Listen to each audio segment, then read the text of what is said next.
Hello there, and as usual, I'm Aaron from Last Stand Gamers, and welcome. So today we're in the world of Medieval Engineers to have a look at a user-created map that I downloaded from the workshop. Now, this is Lothloria, done by Uthris, I believe his name is. I'm sorry if I did it incorrectly, but it's an absolutely stunning creation. Now, it's a combination of outlying farmland, a small village, well, actually quite a large village, and a castle area.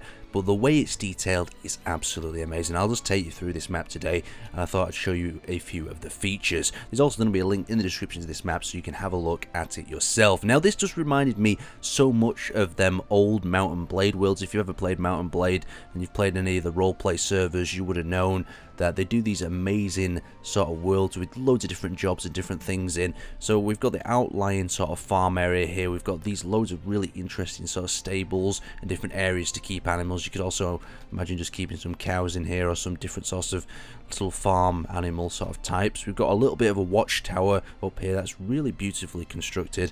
It just really flows elegantly and looks over the environment as well. So we've got a windmill here, so there's going to be processing all your different flour, your bread, to produce it for the rest of the castle. It's really cool, and they've also illustrated it with these beautiful little curved walls to illustrate different sorts of gardens and areas. And we've even got a well there. You can see how this pathway just curves down and leads across into that area. They've divided up and just changed the terrain tools so well to shape it and build it into this environment itself. So as we get up to the actual castle gate here, we've got a small, I guess what to be a horse stable. You can see it's been really nicely detailed. They've even got sand going into the little horse trays, or what is supposed to be hay on the floor. Just really cool.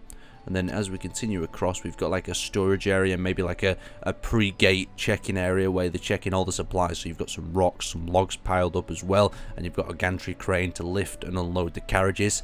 Just really cool. So we're actually approaching the gatehouse now, and this gatehouse here, it seems to be spring-loaded, the actual doors themselves, so you can exit really easily. So I'll just come around this other side and you can see the doors here. We've even got like a latch to drop down, like a wooden plank to seal these doors up. But as I push on them, you can see they open up really smoothly, and I can let a car in or do whatever. And as I step back, you see it just remains open like so. Maybe automate these in the future with some extra rope and so on to pull them back and forth. But it's just really cool to have such a beautiful castle wall. Now, the castle wall itself runs from this end of the valley to the other up at the top where the actual castle is, and it's just really nicely fortified. It's quite a thick wall, and it doesn't just run perfectly straight. It's been divided up, and even these wooden battlements have been added in places as well. Just really cool. So as we actually enter the village, I believe the village is divided into like 2 or 3 different segments. We've got a much poorer peasant area down at the bottom, and we've got some much more sort of accommodating housing made of stone up at the top. But as you just walk through the streets, you can just imagine the sort of environment that this would produce in a sort of a role-play village with different sorts of jobs and characteristics. And as you can see, as we come through this alleyway, we're actually then presented by one of the churches. We've got some beautiful archways that have been constructed, and these 2 sort of pathways that just lead you up and into the main sort of church grounds.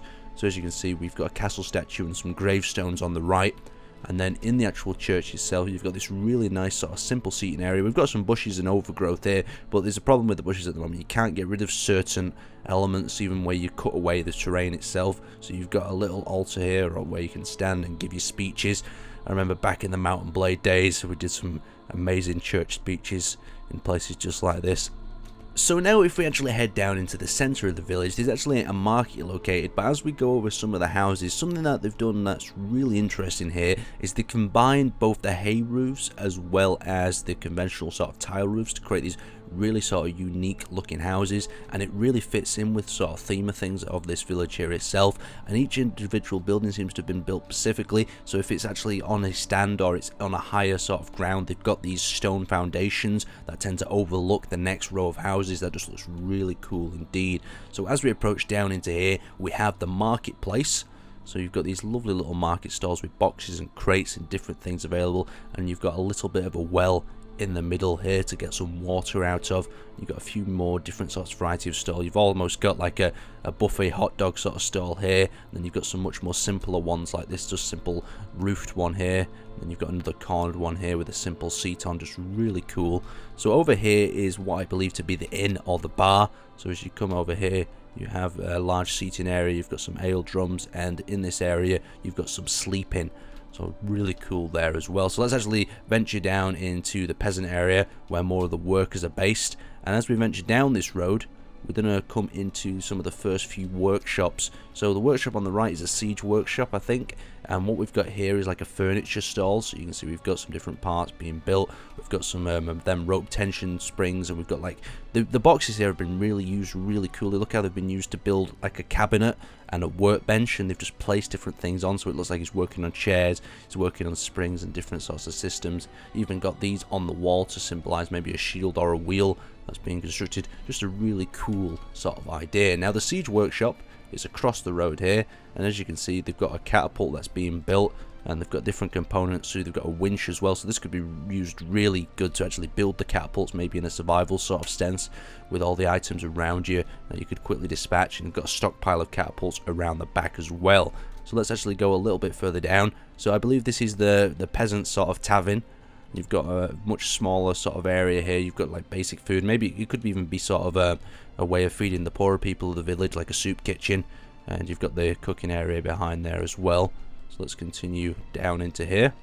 So we've got the much smaller peasant sort of houses with the thatched roofs, and they're pretty much little huts, these, where you could only fit one bed, maybe a little bit of a stove, and as you work your way up through the village you could maybe purchase a bigger house and get a more effective job, especially if it was a roleplay village. That'd be really cool to do. Now if we come up this side of the village, we come across what seems to be these little iron furnaces.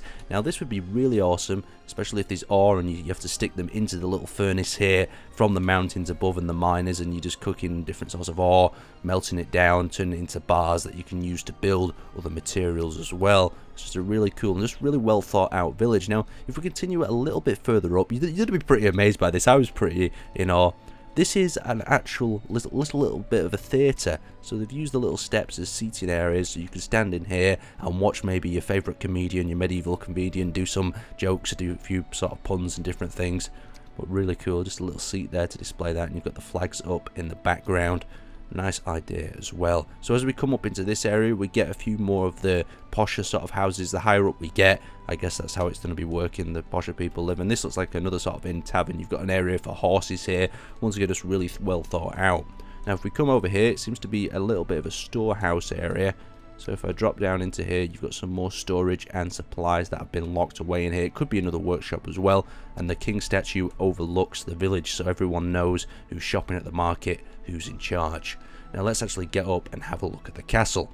So following up this large sort of pass, you have of course two flags there on the main castle, and the way it's integrated into the terrain, this just looks really beautiful. How they've used both the combination of wood, the pillars, just to build it and make it stand out.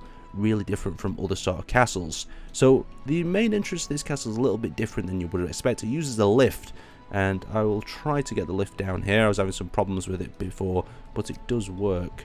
So as you can see, I rotate this, and I think if I reverse this, we're going to have some problems. So the main problem I believe with this is that I just probably need to realign these rope tension bars, and it would come down absolutely fine. But we'll just float up there for the minute.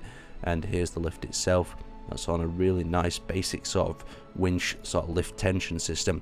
Really cool to actually have a play around with. Now we're heading into the castle. The first room that we're actually presented with is a small, what looks to be training area, maybe for archery. And then we've got maybe a barracks or some area for the troops in here.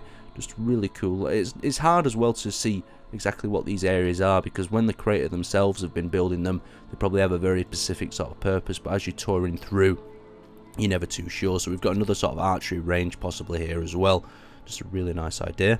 So as we come into this next area, we have another sort of troop, maybe storage area. So we've got wood, different sorts of areas to supply the rest of the castle with. And that means that if the lower part of the castle actually falls to an attack, this upper area could sustain itself for a lot longer. And once again, you've got these battlements looking over the village, and the nice king statue really in a prominent sort of position. Now you've got the main sort of castle house here that has this long, really scary sort of corridor, followed by tables on both sides. You can just imagine having a giant feast in here. And you've got the two chairs maybe for the king and the queen of the castle, and they have quite a commanding position from up here. Even though there's a window behind them, they could get assassinated by I'm overthinking it a little bit. And then if you move out to the sides, you've got these little courtyards. So if I just fly up in the air, I'll show you. So we've got these two training courtyards possibly, where the king could come out and watch his men train. Just a really nice, smooth sort of flowing idea. And once again, you've got the outer castle wall that stretches across the whole of the battlements. Now, this is an amazing sort of castle design, and I thought I'd share it with you because it really helped me gain some inspiration for some of my own creations. So I'd like to thank you guys for watching, and check out this on the workshop. I'll see you next time.